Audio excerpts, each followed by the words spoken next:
Okay guys, welcome back to the channel. Trying to multitask today. I'm getting some fresh air, getting a walk in my neighborhood park. I've been sick all weekend, so it's been a kind of a blessing because I canceled all my plans and it allowed me to get caught up on so many things, as well as all the orders that have been coming in for the Bacch. Really allowed me to get some work done, including the video I just released on Angela Gilbert Young, and this video I'm about to release, well, I'm attaching to here, which is something that's long been requested from owners of the Bacch, as well as members of my channel and prospective owners, walking through the interface, almost like an instruction manual for the Bacch, and demystifying some of the, it's not like a normal fuse or preamp or amp that you just insert in your system, plug in cables. And a lot of dealers don't even carry this because it just looks more complex, on top of the margins being a lot lower than the normal markups in this industry. So it's a harder thing to product support in theory. But what you don't realize is that everything I'm showing you in this video is only an accentuation of what you're going to get that first day set up with Edgar and continuing support for free for a year. So you don't need this video, and he does everything for you that you'll see in this video, including giving you tips and stuff. But a lot of people that like to get into the weeds, or a lot of people that want to have that comfort before they buy, or a reference in a video form that they can go back to, I thought that this video would be helpful to show you how I use the Bacch in basic manners for people that 99% of people are just going to use the first 5 minutes, do the frequency sweep, you're done. But if those that want to get into the weeds, get into the digesting the measurements, the different settings, and even troubleshooting, anything I've encountered over the past year, how do I fix it like this without even needing support? You know, it's a software program. Usually just rebooting does everything, or a lot of times it's actually Roon is the problem, not anything related to the Bacch. But in any case, I walk you through in this video. It's very comprehensive, very long, but it'll serve as a good reference for anybody, prospective or existing owners, to see how I use it, tips, tricks, troubleshooting, and basic instructions. And I think what you'll find is that, look, no product is for everybody. If you are just totally intimidated by computer audio, if you're totally can't even hook up USB cables and that kind of stuff, totally understand. It's not for you, no judgment. But this should help demystify it. And if at the end, or at least after the first few minutes, if you're comfortable with just the basics, then it's pretty much no more different than learning how to use the remote control for your cable TV or a surround sound processor. There's maybe a few extra inputs and settings that you don't have on a preamp, but it's just done in a graphical form and has a lot more customization and the ability, so much power involved that inevitably it's going to be potentially as complex as you want to make it. But this video probably will demystify it for you from somebody who's an advanced user, probably as advanced as they come, and hopefully it'll make you a little more comfortable. But if you have any questions, put them in the comments or join my WhatsApp group. If you buy the Bacch, you're automatically entered into my WhatsApp group, where we have biggest database of users and you can troubleshoot with us. But you also, again, have full free access to Edgar, full year. Great, and after hours, he'll work sometimes till 1 in the morning with you, and he just signs on through Splashtop, does everything for you. So there's nothing really to worry about. It's the amazing customer support. But this video should be helpful, and if you have any questions though, join WhatsApp or leave some comments and I'll try to help you. Alrighty guys, I'm going to try to tackle this project I've been meaning to do for many months now, and it's basically and you can see me up here, I can't use the Bacch format camera and a separate camera, so I apologize. Well, actually I shouldn't apologize, because you're getting less of me and more of my screen this time. Nothing on my face you have to look at anyway that's worthwhile. We're going to showcase the Bacch product and kind of break it down to do a few things. Show the basics, to kind of demystify how this works. Also, troubleshooting, the common troubleshooting things, if you actually own it, how you can easily navigate that. And then also how I do little nuanced things and things that I've found that are tips. So whether you're an owner of the Bacch, prospective owner, whatever, this could be valuable to you. It's going to be probably a long video, but probably worthwhile. I'll break it into chapters as I see fit. Let's just see how this goes. I'm doing this totally off the cuff, guys. But one of the things I want to do is demystify the Bacch in terms of, it probably scares people off when they see screens like this, saying, oh my God, what am I buying? This isn't just an amp, a preamp that I can just stick in my system, turn on the power button, hook up some cables and be done. I get it. For a lot of people, this is super cool, but I get it. Here's the deal, guys. This is really the only screen you're ever going to use. It's got your volume. It's got what bin, based on measurements you take. You have 3 different potential settings. So you can use these bins for different members of your family. You can do yourself 3 times. Remember, let me break down, actually, even before we get to the bins, you're seeing me in this camera here. It's tracking me. As I move my head, you see the crosshairs? I'm in low light situation. I've got no light other than the projector light. It's tracking every little thing I do. And what you see in this camera is that it's got some bars here, and this is based on how I lean my head left and right when taking measurements to how this is the range it's going to track me. And so just to back up a little bit in case you're not aware, this has head tracking. Once you get measurements, it wants to know where those measurements are taken, and you're going to take measurements at different ranges of, like I'm showing here, and it's going to keep tracking you in there and make adjustments accordingly so that you can always get the benefit of the spatial cues and now ORC for even head position differences. And it's so precise. Anything I do, it keeps that crosshair right on me. So it's a pretty cool thing. Now, you don't have to do this. If you don't want to, if you're freaked out by head tracking, you don't want to do it, but you do get this extra benefit of being able to move, and it will adjust the algorithm accordingly. So anyway, getting back to why you would have different bins, in some cases you may want to lean way over here and have it track you in a wide range of positions, or you may want to have a bin where this is turned off, or one where it's a very tight range where it tracks you, or like I said, different members of your family. This is what the bins are for. Which bin you choose, you will save your measurements under a separate bin. And then you're going to have a bypass button for whatever time you want to compare what's being used by the Bacch filter and going through the Bacch filter, and then not going through the Bacch filter. And you can do this on the fly. There's nothing to unhook. You don't even have to worry about anything, even changing volume. You don't have to worry. It's all level matched, everything. You get a true apples to apples by just clicking bypass. Everything's off, back to your bin while the song is playing. Incredible A/B testing on the fly. So your camera is tracking your head, kind of went through all of this.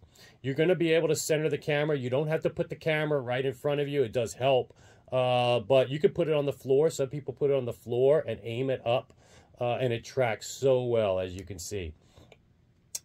Once you choose your bins that you're going to save your measurements under, they're going to stay static there. You're going to have a master volume control. You can use this as your preamp volume, and you can go up, down, and it's got very precise volume control. So again, very easy to use this slider for your volume control. There are different toggles that you have here to tell you if you want to turn ORC on. If you buy ORC with the Bacch, you can either have Bacch with just the spatial cues, or you can have ORC on or off, vice versa. And then head tracking enabled or disabled. I'm not sure how well this shows up on your screen, but trust me, that's what it says there. You also have, now you're not going to really use this ever if you're doing ORC, but you also have an EQ, a 64-bit EQ that will pop up if, let me scroll down here. If you need to do any kind of equalization on your own, manual. And where this might be applicable is, let's say you have hearing loss at certain frequencies, 16,000 hertz. You may want to boost a little bit in that area. I'm usually against boosting, but you do have this ability. I just wanted to show it to you. In most cases, I'd say you never want to use the EQ if you have ORC. If you don't have ORC, you can adjust to your taste whatever you want to do. Almost like a direct, these little nodes can be brought up and down. You can flatten them. And once you have this screen up, the way you save it to a particular bin such that you don't have to remember this, or you could save it in one bin and then do a totally different one in another bin, is once you've got this where you want it, just pretend like this is good, you click this little bitty dot there. Okay. Actually, this pointer is so big right now that it's clicking two things at the same time. I did this big mouse pointer so that you could see it a little better, but this little bitty dot here, and so that way when your EQ comes, when you choose different bins, look, totally different EQ curve in different bins. So you can modify it for that bin and then save it. This is almost like clicking save for that bin. And then you go to this bin, it's got it saved, and there you go. See, that one change I made is now saved here. And then you can flatten. All right, and then you can save that EQ curve as well over here into the bypass. So if you want to hear Bach with the filter on and the EQ on, here's how you turn EQ on or off. Green light here is on, green light here is off. And same thing here with the bypass. So you can have apples to apples comparison for even if you're using the EQ feature. Well, like I said, not often are you going to be using the EQ anymore because ORC is definitely going to be the way to go. All right, so that demystifies most of this. You do have the option, again, getting into the weeds here, but I want to show you in case you ever need it, a Linkwitz Riley crossover, 3 bands, and you have, especially in the audio DAC, you have 6-channel DAC, so it's very easy. All these 6 channels can be used for actively crossing over your speakers or using some of these for mating to your subs. You can do 4th order, 2nd order. You can do a lot of cool things that make it very powerful, your crossover frequencies, all these things, and we can help you with this.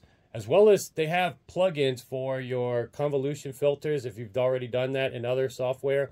Again, you can bypass that, and I encourage you to bypass it going forward when you get ORC, but just showing you how powerful this is. And this comes all with the software. So Linkwitz Riley crossover button is there. If you have left-right balance issues, you can adjust that here. It's just like a balance button. So here is basically your preamp volume, left-right balance. You got a crossover. You've got your bins that you choose and your bypass if you want to compare. Pretty simple, guys, right? Tracking your head. You could tell if it's working, okay? Nothing too complicated so far. Let me go ahead and close that.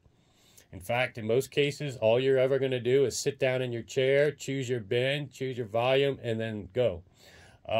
If you've got a preamp or you've got you want to choose your volume in Roon, you can do that as well. Just set this at 0. All right, now, your first time doing it is when you're going to use this part of the screen because you're going to turn on the mics, put them in your ear, and I'll just go ahead and do this for you. Why not just show you? You're basically going to get 2 mics that go in your ear.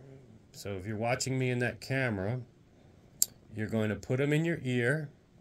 You want to basically touch each side and kind of feel that they're in your ears the same. It's very important because these are doing all the data, collecting all the data that you're going to be using. So it's very important that they're in your ears properly. Okay, so let me expand this screen here. One thing I encourage you to do before you do your measurements is play a little bit of pink noise. Now set your volume, whatever you're using for your volume control. I'm using my Mini DSP SHD, so I'm going to set this to 0. Set it to 0.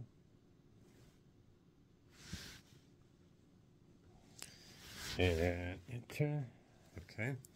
And then I'm going to set my pink noise to a comfortable volume level and hit this button here. See, this says pink noise, test signals. And I'm going to just do correlated pink noise, and you're going to probably hear it on the audio.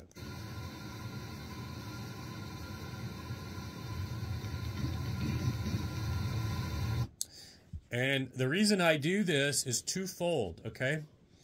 Number one, I have subwoofers that time out after a period of time and go into standby mode. If you don't wake them up before you do measurements, when the frequency sweep starts going, the sub is not woken up on that left channel sweep fast enough to register any of the data. And I've seen people make that mistake, and it gets weird data because your sub didn't get woken up. By playing pink noise ahead of time, you will wake up your subs or anything that goes into standby mode for no reason. If you don't have subs, in most cases that's not going to be the reason you do the pink noise. The other reason you want to do the pink noise is kind of to set the volume level ahead of time, commensurate with what's good in the mic. So let me play this and I'm going to show you something.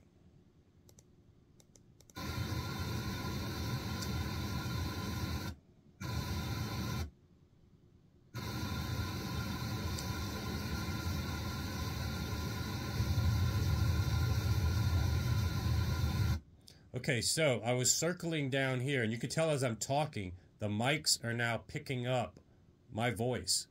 And I wanted to play the pink noise and change my volume accordingly to get the mics registering just into the green area here. That tells you that the mics are getting a strong enough signal. When you run your sweeps, it's going to give you good data. So having the correlated pink noise on, after you arm it, you're going to hear this kind of where system output is set at. And if it's right over here, right at that 75 dB mark, that should be plenty good enough to get you good results. The other thing you're going to want to do, as you see I'm talking, left and right are going equally. You want to make sure you put them in the right ear because if you put the wrong mic in the wrong ear, you're going to get really bad results. So the first thing you're going to want to do is just be quiet and tap with your finger the right ear. And then tap the left. And notice here as I do it, that means your left and your right are in the right ear. You can tell by this, left, right, okay? And once you know that you've got the right volume, you've got the right one in each ear, you've got them, you feel them, they're about in your ear equally, that's all you need to do. There is a little clip on here. You should tie this to your shirt. You don't want it to be pulling down on you. Extra stress, especially when you're leaning left and right, can cause some problems with the mic changing position while you're doing the measurements. I'm not going to do the head tracking here. Well, let me just go ahead and do it. Why not? Okay, so we armed it. We turned on head tracking. This is when you decide if that's something you want to do. And then we're just going to hit fire. And I'm going to go ahead and go through this whole exercise. You can watch me do it. It's very simple. You're going to hear one frequency sweep from the left, one frequency sweep from the right. It's going to tell me to lean. They're going to do the same thing. Then you're going to lean and then do the same thing. Okay, but here you go. You can see it. Real time, how quick this goes. Please place head in center position and look straight.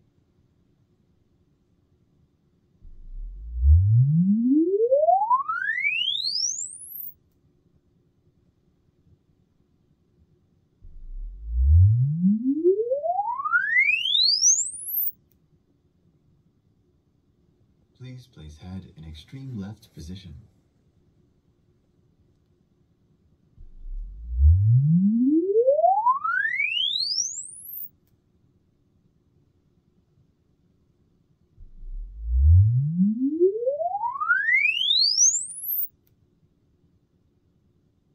Please place head in extreme right position.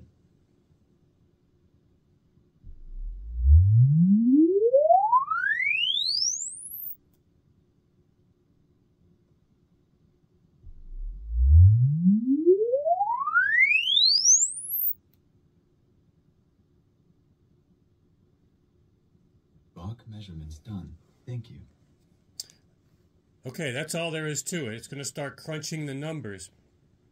I encourage you to, if you've got a screen like this, don't look at the corner, look straight ahead, and when you're leaning left, pick out a spot on the wall in front of you that's commensurate with off-center, the one you're leaning, and same. That'll keep your head oriented, and you'll get pretty good results in terms of the measurements are going to take care of themselves, but people get neurotic if their left versus right isn't accurate, aren't matching. So if you keep your head as close as possible oriented when you left and right, you won't get as neurotic about mismatching measurements. Or your room could just be really off. But yeah, we got really good, oh wow, we got really good matching here in averages of 8.34 and 9. Now you don't want to care too much about averages. People sometimes sweat these numbers. It's like, oh, I didn't get 10, I didn't get 20. Well, nobody really gets 20 except certain ridiculously directional speakers in certain rooms. But as long as you get results over 4 or 5 on average, that is really good. That's going to be plenty good at spatial cues. You don't want to sweat these averages. What you actually, the one way you want to interpret these measurements, I'll give you some tips. This is the XTC. We can break it down here. This is the XTC that it's measuring across the frequency that it's going to cancel. On left is red, black is left. And really, what this kind of tells you, you don't care about all these things. It's just for different frequencies, it's crosstalk canceling different things.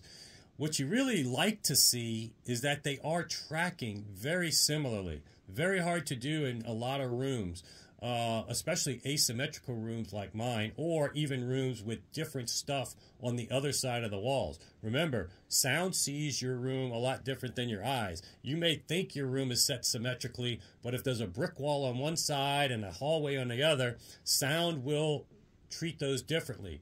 So when you look at these measurements and they track so similarly left and right, it kind of tells you that your room is behaving the same left and right. And you will get great results either way because, again, it's correcting for left versus right. But it's a good way to interpret this measurement to see how well you've done even before you've used the Bacch and something that can correct left versus right, how well you were listening before, how well your room was performing symmetrically left versus right. It's just an FYI type thing, but for those of you who like to get in the weeds, it's really cool. Now, frequency response, this is based on uncorrected, not direct being used, nothing in my room. And this is the subwoofer. I intentionally set it pretty high because I want EQ to selectively bring it down strategically exactly versus guessing it's the bottom line and then having to boost at certain areas. I want everything in my bass to be above the line and then have EQ bring it down to make it even. And you'll see how that works out once we do the measurements. There could be some out of phase and floor bounce things that left versus right here. I have some asymmetry, but pretty much everything else, all you really care about is left and right behaving pretty much the same. That's a good sign. EQ can take care of the rest in most cases. This kind of phase issue and asymmetry, we'll see just how well EQ can do it. A lot of people say EQ can't bump your way out of cancellation, nulls, and all that stuff. Well, we're going to see in a second, okay, guys, just how much it can correct. Impulse response is something that's very valuable from the standpoint of how much are you listening to your speakers and how aligned are they in time in terms of the impulse and reflections that happen afterward. And basically, you just want to hear that zoop and then it go away. I've been in rooms, believe it or not, where reflections, like this small reflection here is nothing, but reflections 5 milliseconds later, all the way out to 15, are bigger than the initial impulse. I don't even know how that's possible, but some of the rooms I've been into, guys, I just haven't featured them on my channel, and these were just demo rooms. These weren't customers' rooms, thank goodness. Tremendously bad results. This will tell you what needs to be fixed in your room, just from an enjoyment standpoint, whether you use the Bacch or not. If you've got ridiculous amounts of reflections in time way out here that are of magnitudes close to the initial impulse, that's really bad. Okay, that's going to definitely distort what you're hearing, and you will not believe, if you clean this up, how much better things sound. Now, you don't want to get neurotic about every little bump here and there. This is plenty good enough, guys. I mean, don't sweat these graphs. This is so small of deviations after the initial impulse. It's nothing to sweat. And depending on what graph you use, you know, it could look more drastic than others. All of these features, guys, are all for getting into the weeds. It's about, you know, digesting this and what kind of things would you do to tweak these settings. I'm going to come back to that in a second. I want to go straight to taking the second set of measurements of using ORC, because that's the only other thing we could, in theory, have just done that first measurement, and now we're going to do ORC, the second measurement, and that's all you need to do. We could have kept this one screen open the whole time. You don't even need to look at those graphs if you don't want to. Second time around, pretend like we finished that first sweep. The very next thing you can do is just click this for pass 2, turn on the head tracking, and we're going to do pass 2, okay? So let's go ahead and fire. Please place head in center position and look straight.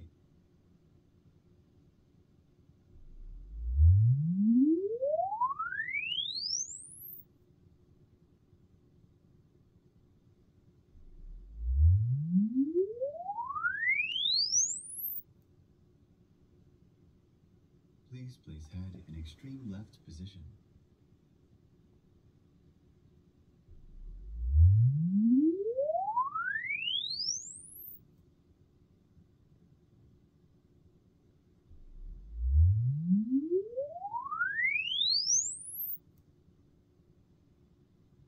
Please place head in extreme right position.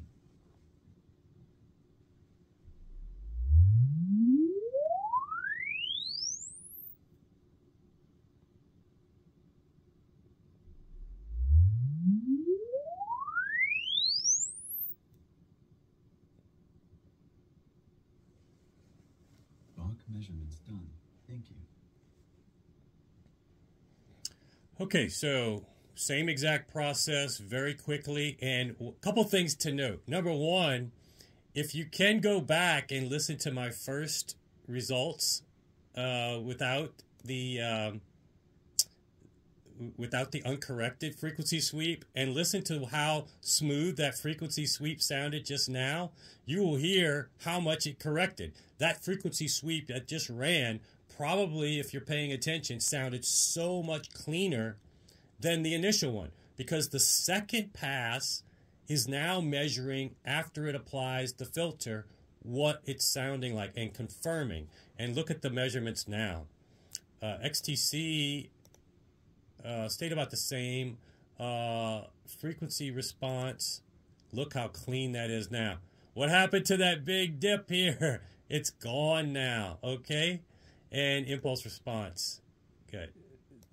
So this is amazing how it's measuring after it's set the target. Now we can go into the weeds a little bit more in ORC to see what it did. Let's go ahead and open the ORC screen. And there is a head tracking thing here. Look, as I move my head, it's got a little graphic here.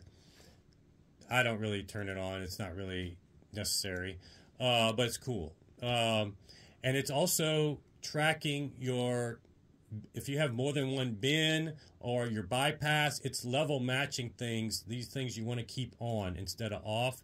And that way, when you switch between bins, this is what helps keep them level matched. So when you switch between bins, it will be sound the same, and you'll get a true apples to apple. When you have corrections from, let's show you this. This is pre-ORC, my measurements in room.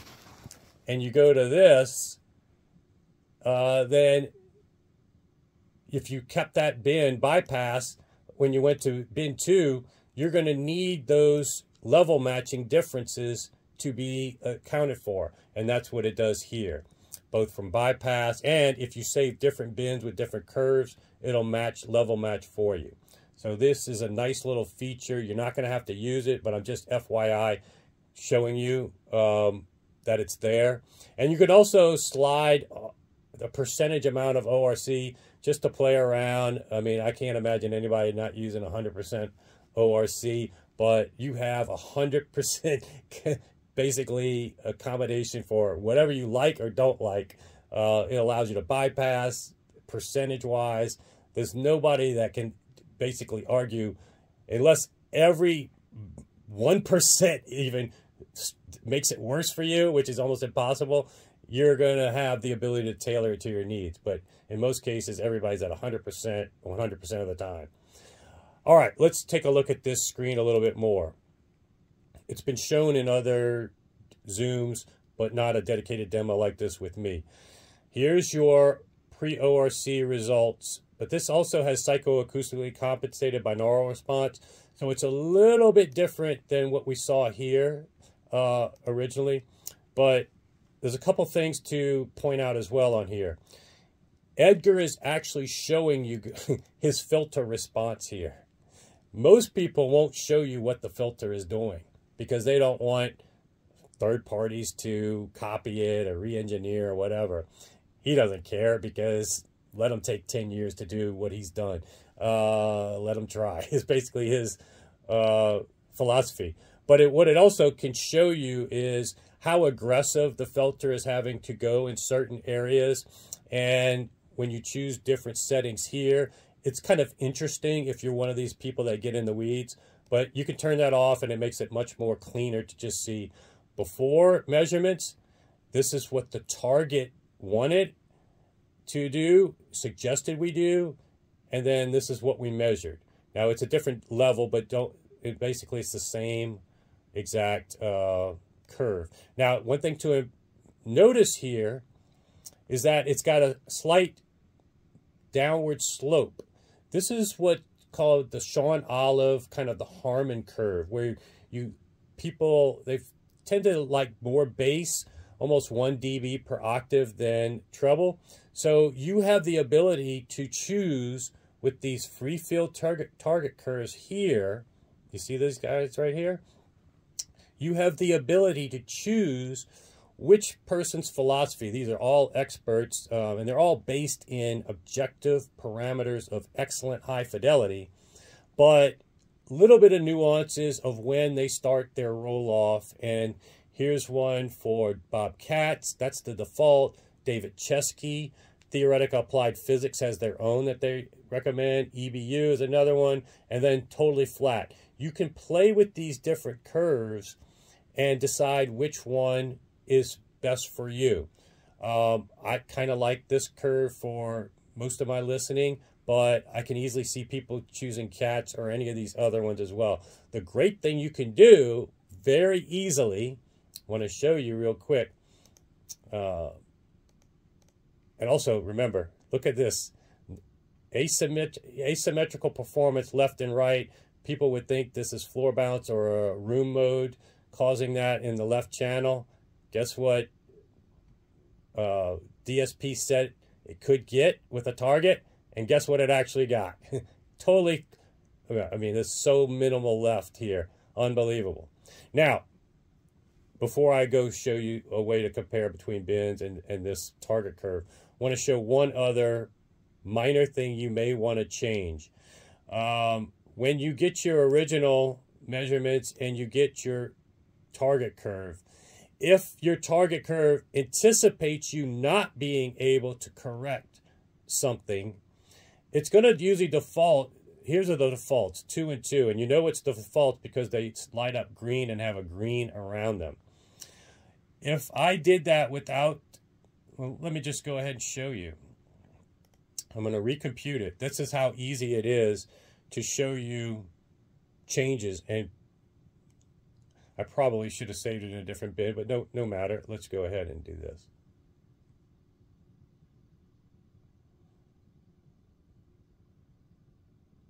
Takes a little while. This is a very complex program, a very sophisticated algorithm.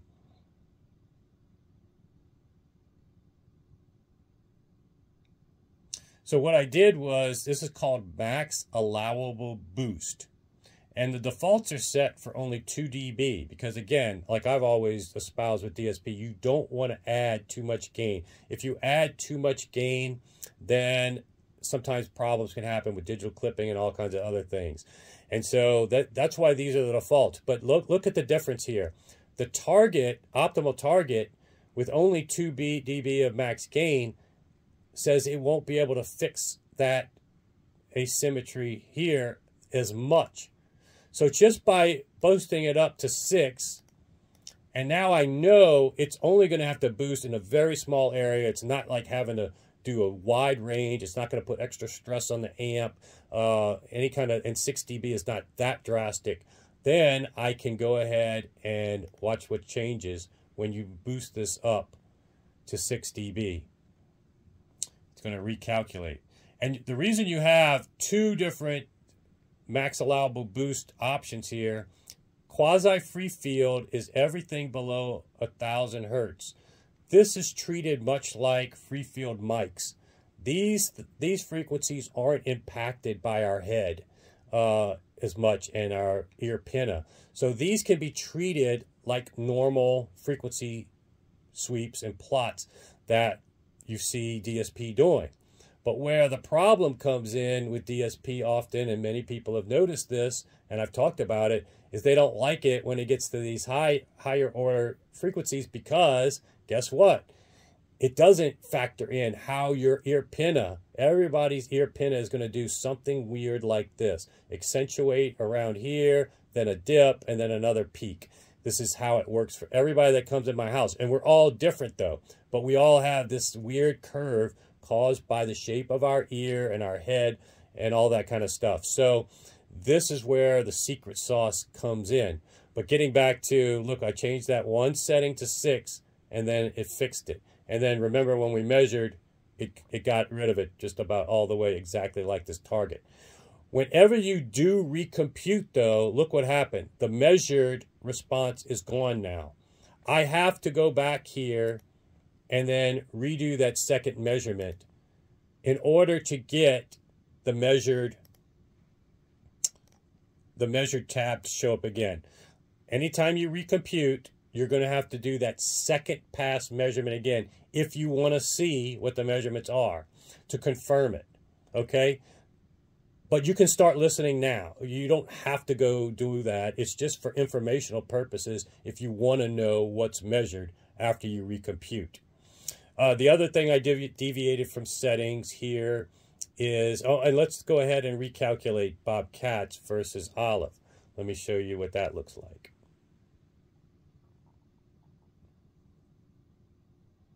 It's pretty much going to come up with a different target curve angle. Not drastic. It's still going to be all based in high fidelity metrics of left and right channel performing almost identically throughout the frequency range, especially up to 1,000 hertz. Okay. Pay attention to how it changes.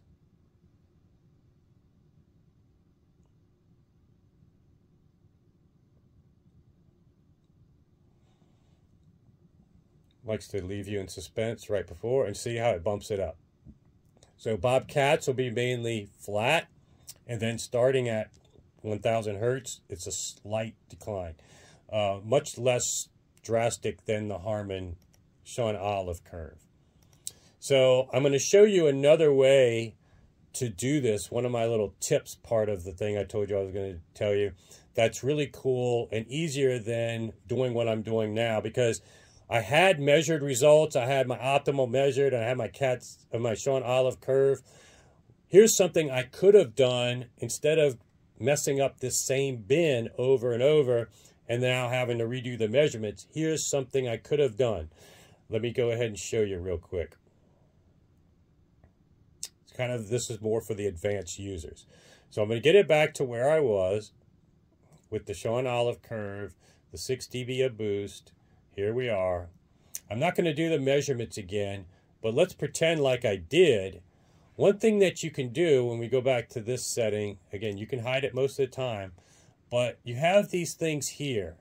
Most of these other ones you're never going to use. The only thing I won't point out to you guys is you want to troubleshoot. One of the troubleshooting things you're going to want to do, sometimes my mouse locks up. It's a Bluetooth mouse here. Okay. Make sure that you load your EQ filter. Edgar says he makes this mistake. We were on a Zoom. One of my members had made this mistake and was getting weird measurements. If you don't load the calibration file for these mics, then you're going to get weird results. How will you know if you loaded the calibration file? You will see things in green. If things are not in green, if they're white or red, then you got a problem, okay? So always look to make sure this is in green. But getting back to the purpose I was going to show you, here's where you can choose to copy a bin. See this word copy right here? You can copy bin 2. You have that option. You highlight whatever bin you want to copy. It could be 1, 2, or 3. And then which one you want to copy it to. Bin 1, 2, or 3. So let's say I want to copy bin 2 to bin 1. So what I do is choose 2, choose 1. Well, let me do bin 3 because I might use bin 1 in a second. All right, then you hit this button copy. And it basically, if I go to bin 3 now, look at it, it's identical. And even in ORC, well, it's going to finish up here. It's going to take a second.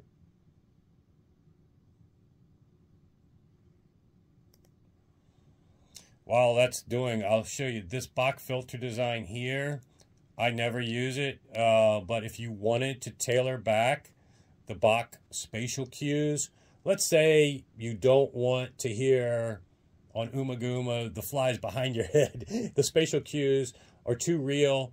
They're real at 100%, but maybe you just don't like it. Maybe you just want them like less crosstalk cancellation. You can move this slider to whatever percentage you see fit. So again, if it's too gimmicky, too much for you, even though it's real, here's your ability to tailor it to wherever you're comfortable with, okay? This is for adjusting the time window of your measurements. Just let Edgar deal with this when he initially sets you up. Don't change it, even though mine is changed to 6 milliseconds instead of 3. Don't worry about changing that. It's not worth getting into. All right, now we're at bin 3, and now if I switch between bin 3 and bin 2, look at that. Everything here is identical. Same thing on the ORC screen.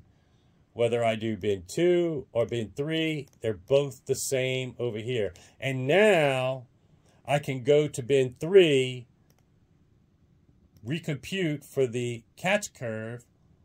Let's go ahead and let it compute. And I didn't mess up my bin 2, how I had it already measured and confirmed. This is another way to take one set of measurements one way, go ahead, copy them into another bin, and then you can recompute, see if you like what that curve looks like. Okay, I want to just see what the Chesky curve looks like. This way you can copy it to another bin, see what the Chesky curve looks like, and say, okay, I'm going to go turn on some music and play it through this bin 3 and see if I like it. If I like it, then I might go ahead and do my second pass measurements so that they're matched.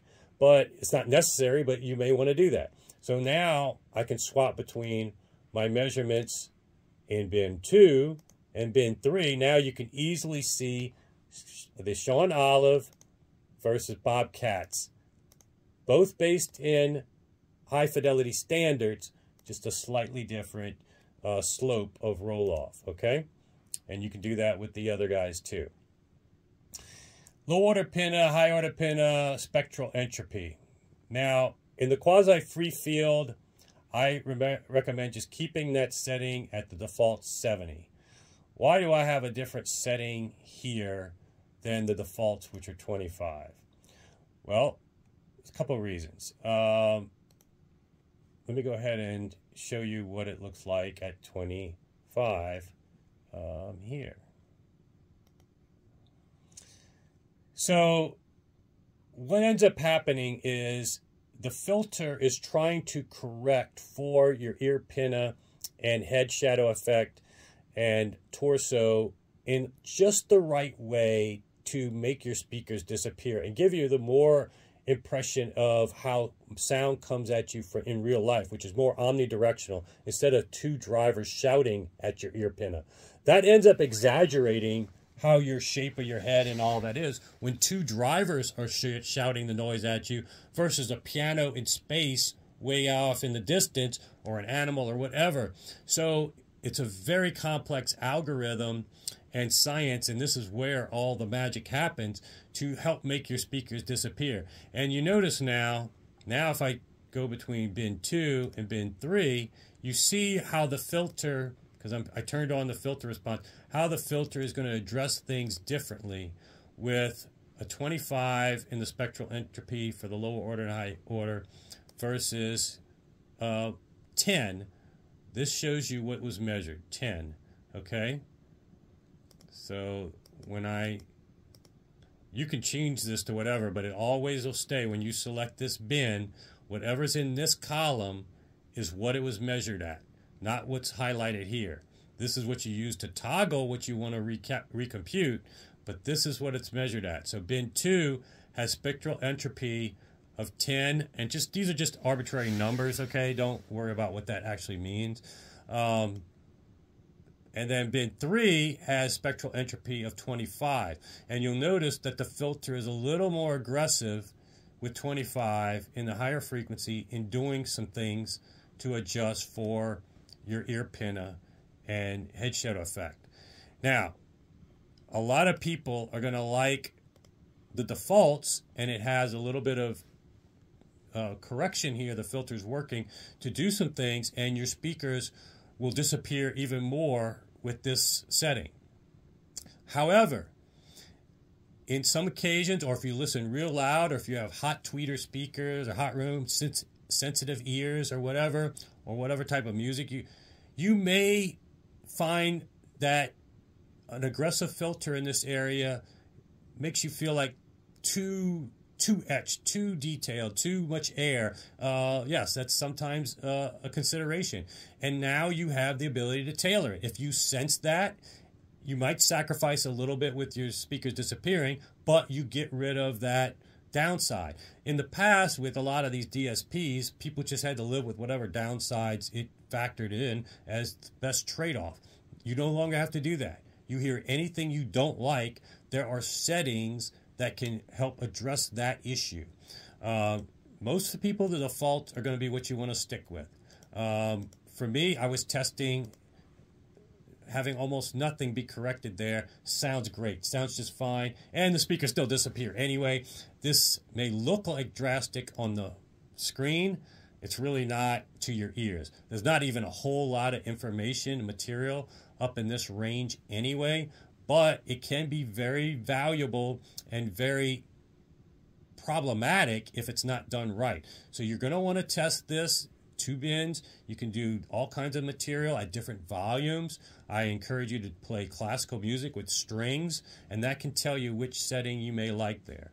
Going further up can get very aggressive, trying to make your speakers disappear a lot, but I think that gets a little too aggressive with the filters, and Edgar doesn't recommend using these higher order, higher spectral entropy numbers, but they're there if you want to play with them at some point. All right, we've gotten pretty deep into the weeds, guys, but anything here that complex shouldn't be. And you've got this recording now to go back and see how I am turning on and off the filter, how I'm going pre-ORC, ORC. Well, here's what's also cool. Whenever you change a tab, the previous tab, he automatically highlights a shadow effect. So it makes it always where the prior tab that you clicked, you can always see what it was, the prior tab. So brilliant. You don't have to take screenshots and analyze. It's all there, everything you want to see. He's so transparent with this, it's unbelievable. And there's lots of data here that you can see what your pin and notch frequency is. I really don't even want to get into all this because this really has no bearing on anything you're going to worry about. If you ever want to get into the weeds, though, Join the WhatsApp group. We talk about some of this stuff all the time. I just wanted to give you some comfort as to how easy this is. Nothing here is so crazy once somebody explains it to you. These dials here, you're never going to really touch them. You want to just go full. But if you ever wanted to cut off what frequencies the filter works at or not, as high as 22 kilohertz is what and as low as 20 hertz. So 20 to 22 kilohertz it works at. But if you want to play around with it, you can. Don't recommend that at all. Recomputing, saving in different bins, copying, we covered all of that. Let's get to something that comes up occasionally with troubleshooting, especially on the platforms. One of the sacrifices at the cheaper price points is that we're dealing with Mac and RME products. It's not a contained ecosystem like the audio and Dio products. So you are in more of a sandlot environment, and because you're at an Apple operating system and Apple has all kinds of other things on it, things can happen. Power outages, reboots, automatic updates. You should have automatic updates not enabled, okay? And you shouldn't load anything else on this machine except what it comes with. You should not use this machine for anything other than the Bacch. I'll give you some exceptions in a minute, but things still happen occasionally. You know, in 1% of cases, he's got some troubleshooting, and I'm going to go through with you if something's not working, what you can do. As always, with any computer program, the number one thing you can do to fix something, reboot. Everything should come back to normal. But for whatever reason, you reboot and you're still not having success. Well, 99% of the time, it has something to do with Roon, because Roon always seems to have troubleshooting issues. So one thing I want to show you guys, Roon common issues.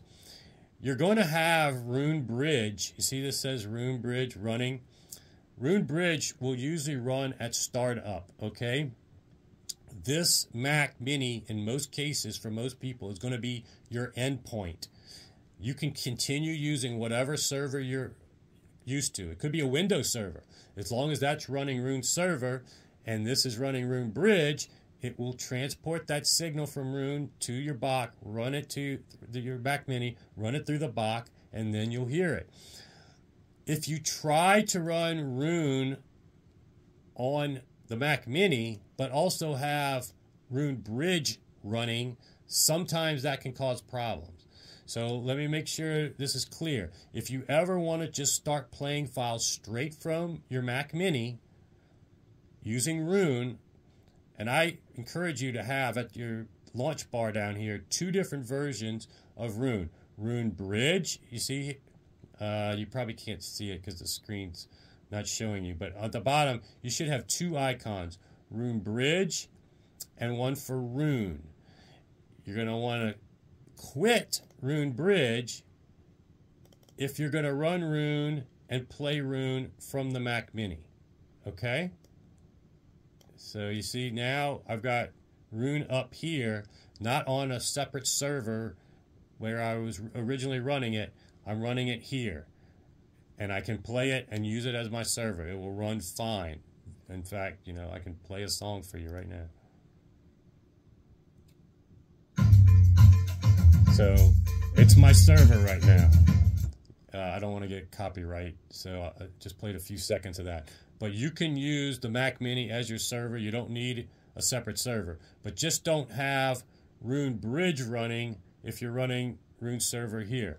Now, if you did run Roon and you want to go back to using your other server, make sure you go to your bottom and quit Roon. You probably can't see it because I'm not screencasting the very bottom, but you want to basically quit Roon, and you see it went away up here. And then you're going to want to click your icon. Again, I apologize because I'm not screencasting the bottom. There's an icon for Roon Bridge, and guess what? Now it's back up here. Roon Bridge is running. So only have one type of Roon running at a time on the Mac Mini. Either Roon Bridge, quit it if you don't want to, and you want to run Roon straight from the Mac Mini. The only other two things that will commonly fix any kind of problem you have, you're going to want to go to this audio MIDI setup, okay? And the first time he sets you up that day, he's going to take a screenshot of this, so you don't have to remember it, and he'll put it on your desktop. You'll have, let me show you real quick, that Bacch screenshots you see over here. You'll always be able to access what your screenshot should look like when you bring this up. But just to show you, for whatever reason, Apple sometimes decides to give control of the mic and your speakers to something else on your PC, whether it be, in my case, my Mini DSP SHD, remote PC, Mac Mini speakers, the actual onboard speakers, Babyface Pro. You want these two icons to always be here. If it ever shows up over here, you just right-click and then use this device for sound input and use this device for sound output. That will change to here. So let me just show you here. Let's say you come to your audio MIDI setup and you see this. You see the mic at Babyface and you see this down here. Well, these should never be separated, and both of these should always be at BFP and DAC. So you come here, BFP and DAC, right-click, and then choose the only one you can choose. And now, look, both icons are BFP and DAC. For whatever reason, we haven't figured out why. Apples just sometimes decide to do their own thing. You can leave this. I haven't had that problem, but some people apparently have. So that's one of your troubleshooting things. The only other icon you'll sometimes click. Okay, what is the other foolproof way to fix everything? All right, we're going to go back to this screen here in the advanced options. The only thing that I ever use with any kind of regularity, and it's very rare, only when I have a power outage or whatever and I have to sync my DAC, because you're dealing with USB connections, guys. And you know how USB sometimes is, if one's not powered on when the other one is, some like it, the DAC to be powered up before the Mac Mini. Usually what you want to do is power up your DAC first, then power up the Mac Mini, okay? If for whatever reason they lose connection and you're not getting sound, usually the number one thing I do first is come here, auto configure, and you're going to choose this one, BFP and DAC. When you choose this, it's basically going to resync everything again. This little screen will pop up. Don't freak out. Just let it do its thing. It's going to talk to your DAC through USB and resync the Bacch for Mac to the Bacch for Mac to your DAC. And you see it took a little while. My screen froze up while it's processing all this, but see, now we're back. And the only thing you have to change once this is done, it turned red for a little bit here, and then it turns green to 44.1. After it's done that, you change this to 96K. It's going to take syncing for a few seconds here. Notice the little screen. And a few seconds later, it's going to turn green at 96,000. Now you're back to what your screenshots will show you if you ever bring them up. This is what my screenshot showed that first day. Okay? So this pretty much covers, and luckily I did it in under an hour, walking through the basics. All you need to do, take 2 measurements and be done, or really only 1, and you're done with both ORC and Bacch spatial cues. Or if you want to get into the weeds, you want to play, you want to copy, you want to diagnose, you want to analyze data, you now have a little more insights from me on how you can use the different graphs, the different settings, and even some troubleshooting. I know it's a lot, I know it's an hour, but hopefully you enjoyed. If you have any questions, the best place is to join the WhatsApp group, but also Edgar's always available. You would not believe how late he stays up at night helping people. So it's one of the best customer services in a product I've ever seen, and everybody that owns it has been raving about that aspect alone, worth the money. But in any case, hopefully this video will allow you to do a lot of troubleshooting on your own, and gives you more comfort if you don't own it, that it's not as complicated as you think, and you have this resource and tutorial going forward. So enjoy, and I'll see you back here soon.